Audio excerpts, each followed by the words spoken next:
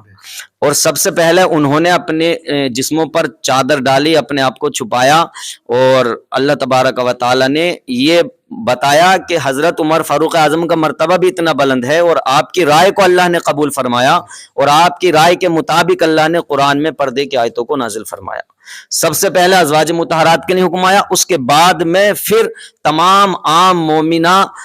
کے لیے یعنی تمام مسلمان عورتوں کے لیے اللہ تبارک و تعالیٰ نے پردے کا حکم نازل فرما دیا۔ تو یہ جو پردے کا حکم ہے یہ کسی آج کے دور کی بات نہیں، یا یہ 2-4 سال 5 سال 100-200 سال پہلے کی بات نہیں، بلکہ یہ ہمارے پیارے آقا علیہ الصلوۃ والسلام کے زمانے مبارک حضرت عمر فاروق اعظم کے زمانے مبارک سے یہ پردے کا حکم اللہ تبارک و تعالیٰ نے نازل فرما دیا ہے۔ اب بس ایک بات سمجھ لیں کہ آج بھی مسلمان عورتیں ہیں، بے پردہ ہیں، اور غیر مسلم بھی ہیں، تمام طرح سے ہیں۔ تو اس وقت میں بس ایک پہچان ہو جایا کرتی تھی اور مسلمان بھی سمجھ لیا کرتے تھے کہ جو اپنے جسم کو اس طرح کے لباس میں ملوث کر کے لاتی ہے کہ اس کو کوئی غیر دیکھ نہ سکے، سمجھ لیتے یہ ہماری اسلام کی شہزادی، ہماری اسلامی ماں اور بہن ہے۔ اور جو اس طرح سے نکلتی تھی کہ وہ اپنے جسموں کی نمائش کیا کرتی تھیں تو وہ سمجھ لیا کرتے تھے یہ کفار و مشرکین ہیں۔ تو بس اتنا ہی اشارہ کافی ہے کہ جنہیں اپنی اہمیت، عزت اور اپنے وقار و مرتبے کا پتہ ہے وہ اپنے جسم کو اس طرح کے لباس میں مزین کر کے نکلتی ہیں کہ انہیں اپنے اسلام اور اپنی عزت اور اہمیت کا پتہ ہے، اور جنہیں اپنے اسلام اور اپنی عزت اور گھر والے ماں باپ بھائیوں کی عزتوں کا کوئی پتہ نہیں ہے، وہ اپنے حسن اور جسموں کی نمائشیں کرتی ہوئی نکلتی ہیں۔ اللہ کی بارگاہ میں یہی دعا ہے اللہ تبارک و تعالی ہماری تمام ماں اور بہنوں کو پردے کی اہمیت اور پردے پر عمل کی توفیق عطا فرمائے۔